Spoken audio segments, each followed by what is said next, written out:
नमस्कार दोस्तों, LT classes में आप सभी लोगों का स्वागत है। मैं आदित्य कुमार वर्मा। आज का टॉपिक है काकोरी कांड। पहला प्रश्न है, निम्नलिखित में से किसको अंग्रेजी सरकार ने काकोरी षड्यंत्र मामले में फांसी पर चढ़ा दिया? तो काकोरी षड्यंत्र मामले में अगर देखा जाए तो कुल मिलाकर के 4 लोगों को फांसी पर चढ़ाया गया था। 4 लोगों में से एक नाम था राम प्रसाद बिस्मिल जी का, जो बी ऑप्शन में दिया गया है और इस क्वेश्चन का बी ऑप्शन सही होगा। इसके बाद काकोरी कांड को विस्तार से समझेंगे।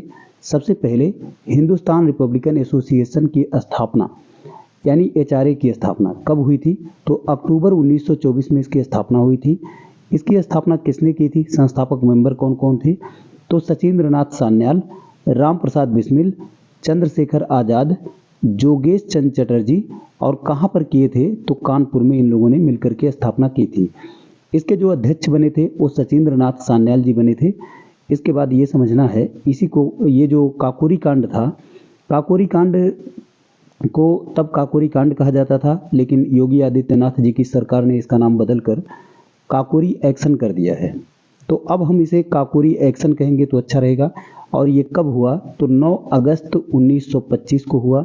यहाँ पर ध्यान रखना है कि उत्तर रेलवे के लखनऊ सहारनपुर संभाग के काकोरी नामक स्थान पर 8 down Saharanpur Lucknow passenger train पर इन लोगों ने डकैती डालकर सरकारी खजाना लूट लिया था। और उसके कारण जो सरकारी खजाना लूटने का ये सिलसिला था, ये जो प्रोसेस था, जो प्रक्रिया ये हुई थी, जो एक्शन हुआ था, इसी एक्शन को कहा जाता है काकोरी एक्शन। ठीक है, तो इस काकोरी एक्शन में कुल 29 क्रांतिकारियों को गिरफ्तार किया गया था। एक क्रांतिकारी थे चंद्रशेखर आज़ाद, जो भाग गए थे, उनको कोई नहीं पकड़ पाया कभी।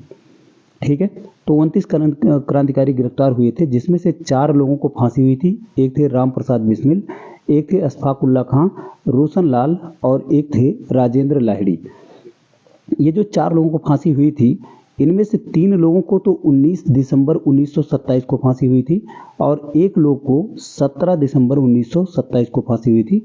मतलब इनको 2 दिन पहले ही राजेंद्र लाहिड़ी जी थे और इनको 2 दिन पहले ही फांसी दे दी गई थी। ठीक है, तो सबसे पहले देखेंगे कि 19 दिसंबर 1927 को किसको फांसी हुई थी।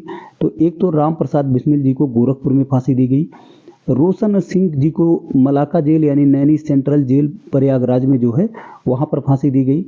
अशफाक उल्ला खां को फांसी दी गई थी फैजाबाद सेंट्रल जेल में। और इसके बाद राजेंद्र लाहिड़ी जी को जो फांसी दी गई थी, ये 17 दिसंबर 1927 को गोंडा में दी गई थी। 2 दिन पहले इन्हीं को दी गई थी। ठीक है, तो इसके बाद चंद्रशेखर आज़ाद जो फरार हो गए थे, उनके बारे में समझना है कि वो एक इकलौते सदस्य थे हिंदुस्तान रिपब्लिकन एसोसिएशन के, जिनको पुलिस कभी गिरफ्तार नहीं कर पाई थी। ये बात को ध्यान रखने की है। इसके बाद ये समझना है कि इन्हें गोली मारने के लिए चारों तरफ से घेर लिया गया था। 27 फरवरी 1931 को कोई मुखबिर थे, उन्होंने पुलिस को धीरे से सूचना दे दी थी कि वो अल्फ्रेड पार्क में है इलाहाबाद के, और वहाँ पर चारों तरफ से पुलिस ने घेर करके गोली चलाना शुरू कर दिया। उस मुठभेड़ में चंद्रशेखर आज़ाद जी लगातार गोली चलाते रहे। जब उनके पास केवल एक गोली बची थी तो उन्होंने उस गोली से अपने आप को मार लिया था और इस तरह से वो शहीद हो गए थे देश के लिए। इसके बाद जो प्रसिद्ध क्रांतिकारी पंडित राम प्रसाद बिस्मिल जी हैं, इनके बारे में कुछ बातें ध्यान रखना बहुत ही ज़रूरी है।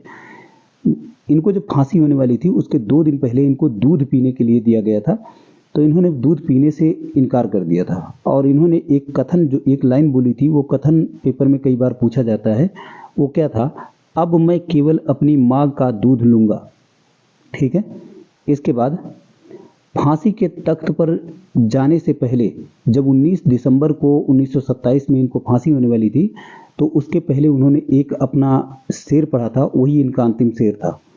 ठीक है, हमें ध्यान रखना है, शेर वगैरह लिखते थे तो बहुत ही बेहतरीन राइटर भी थे। तो इन्होंने अपना अंतिम शेर पढ़ा था और अंतिम शेर क्या था? मालिक तेरी रजा रहे और तू ही तू रहे, बाकी न मैं रहूं न मेरी आरजू रहे, जब तक तन में सांस रगों में लहू रहे, तेरा ही जिक्र यार और तेरी ही जुस्तजू रहे। ये जो शेर आप देख रहे हैं ये राम प्रसाद बिस्मिल जी ने फांसी के जस्ट पहले ही पढ़ा था। ठीक है, मतलब ये उनका अंतिम शेर है, ये बहुत महत्वपूर्ण है, इसको ध्यान रखेंगे तो अच्छा रहेगा। इसके बाद राम प्रसाद बिस्मिल जी ने सरफरोशी की तमन्ना नाम से गीत लिखा था, और वो गीत का की 2 लाइन ये भी है जो मैंने यहाँ पर नीचे लिख दिया है। पेपर में पूछा जाता है ऐसे, सरफरोशी की तमन्ना अब हमारे दिल में है, देखना है जोर कितना बाजुए कातिल में है। इसके बाद काकोरी कांड के बाद पुलिस द्वारा चलाए गए दमन चक्र के फलस्वरूप हिंदुस्तान रिपब्लिकन एसोसिएशन का अस्तित्व कुछ समय के लिए तो एकदम समाप्त ही हो गया था, और उसके बाद कुछ समय बाद विजय कुमार सिंह, शिव वर्मा, जयदेव कपूर और भगत सिंह, भगवती चरण बोरा तथा सुखदेव ने चंद्रशेखर आज़ाद के नेतृत्व में एचआरए को पुनः गठित किया। और 8 और 9 सितंबर को, यहाँ पर एक बात और ध्यान रखना है, ये जो शिव वर्मा जी का नाम है ना, एक बार पेपर में पूछा गया था कि ये एचआरए के सदस्य थे कि नहीं थे। तो शुरुआत में ये सदस्य नहीं थे, जब ये काकोरी कांड के बाद ये सदस्य बने हैं, तो ये बात को ध्यान में रखना है। इसके बाद 8 और 9 सितंबर को 1928 में फिरोज शाह कोटला मैदान आप लोग जानते होंगे, दिल्ली में है, वहाँ पर चंद्रशेखर आज़ाद जी के नेतृत्व में एक बैठक हुई थी, और उस बैठक में एचआरए का जो नाम है इसको बदल करके हिंदुस्तान सोशलिस्ट रिपब्लिकन एसोसिएशन कर रखा गया, और इसका मुख्य उद्देश्य था समाजवादी गणतंत्रवादी राज्य की स्थापना करना। काकोरी कांड 1925 में जो हुआ था उसमें पकड़े गए लोगों पर मुकदमा चलाया गया, और मुकदमा चलाने के दौरान सरकार की ओर से जो पैरवी करने वाले वकील थे वो जगत नारायण मुल्ला थे, और अभियुक्तों की ओर से जो सरकार ने नियुक्त किया था, सरकार ने खुद ही नियुक्त किया था अभियुक्तों की तरफ से कौन वकील का काम करेगा, तो एक तो थे लक्ष्मी शंकर मिश्र और केसी दत्त, और तीसरा नाम है जयकरण नाथ मिश्र। अब यहाँ ये भी ध्यान रखना है कि जो अभियुक्त थे वो लोग इनसे सहमत नहीं थे, तो उन लोगों ने उच्च कोटि के वकीलों की मांग की थी, लेकिन सरकार ने उनकी एक न सुनी, उन्हीं वकीलों से ही उनके सुनवाई की गई, उनकी बात को रखा गया।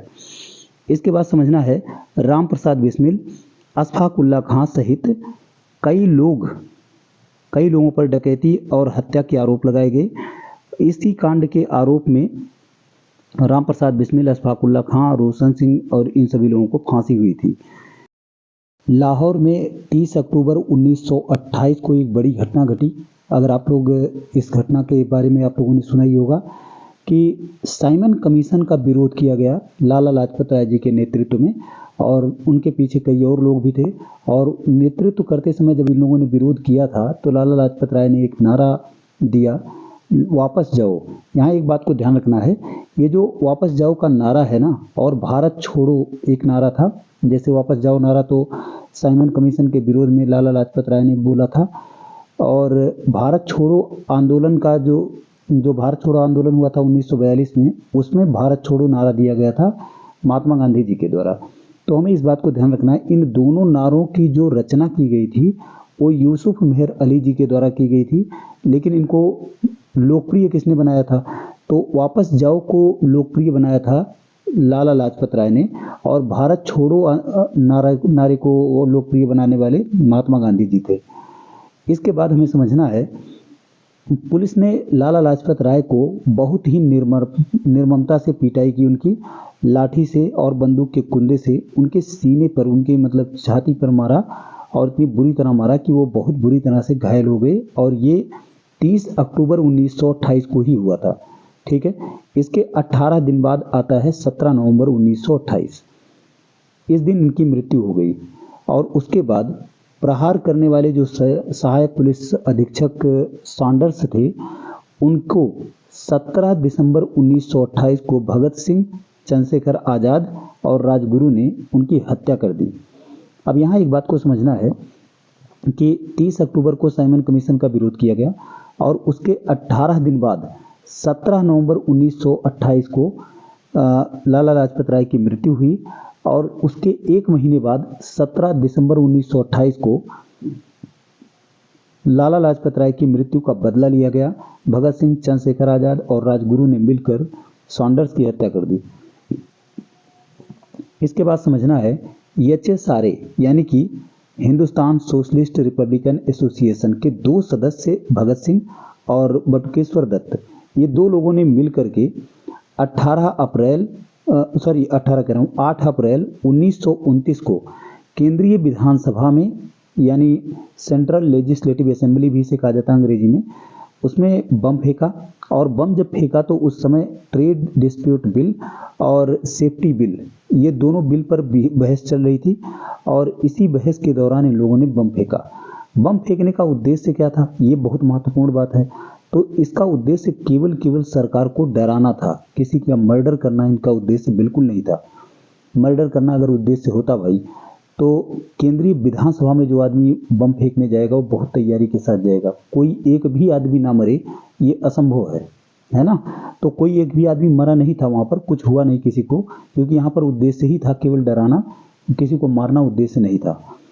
तो इसके बाद हमें समझना है दोनों लोगों को गिरफ्तार कर लिया गया केंद्रीय असेंबली का में जो बम फेंका गया था उसके कांड के अंतर्गत, और उनके ऊपर मुकदमा चलाया गया। तो हमें एक बात को समझना है कि ये जो मुकदमा चलाया गया, बाद में फिर इस संगठन के अन्य सदस्यों में से 16 को गिरफ्तार कर लिया गया और उसमें से जो लाहौर षड्यंत्र कांड जो हुआ था उसके अंतर्गत उन लोगों पर मुकदमा चलाया गया। इसके बाद भगत सिंह, राजगुरु, सुखदेव को फांसी हो गई और इन लोगों को जो फांसी हुई वो 23 मार्च 1931 को हुई। पेपर में कई बार ये क्वेश्चन पूछा जाता है कि भगत सिंह, सुखदेव और राजगुरु को जो फांसी हुई थी वो किस केस में हुई थी। तो ये बात को ध्यान रखना, ये सॉन्डर्स मर्डर केस में इन तीनों लोगों को फांसी हुई थी, ना कि बम फेंकने वाले केस में। बम फेंकने वाले केस में इनको फांसी नहीं हुई थी, ये बात को नोट कर लेना, बहुत महत्वपूर्ण क्वेश्चन है। और एक बात को समझना है, लाहौर षड्यंत्र मामले में शिव वर्मा को आजीवन कारावास हुआ था, ये महत्वपूर्ण बात है। इसके बाद इंकलाब जिंदाबाद का नारा उसी समय भगत सिंह ने दिया था और काफ़ी प्रचलित हुआ था ये नारा। तो इस नारे की जो रचना की गई थी वो मोहम्मद इकबाल ने किया था। ये एक कवि थे मोहम्मद इकबाल, इन्होंने रचना की थी इंकलाब जिंदाबाद की। और इसको प्रचलित करने वाले जो व्यक्ति थे, जिसने इनको इस नारे को लोकप्रिय बनाया था, वो थे भगत सिंह। सबसे पहले इन्होंने ही इस नारे का प्रयोग किया था। और इसी के साथ ये वीडियो समाप्त होता है मेरे दोस्त। जय हिंद।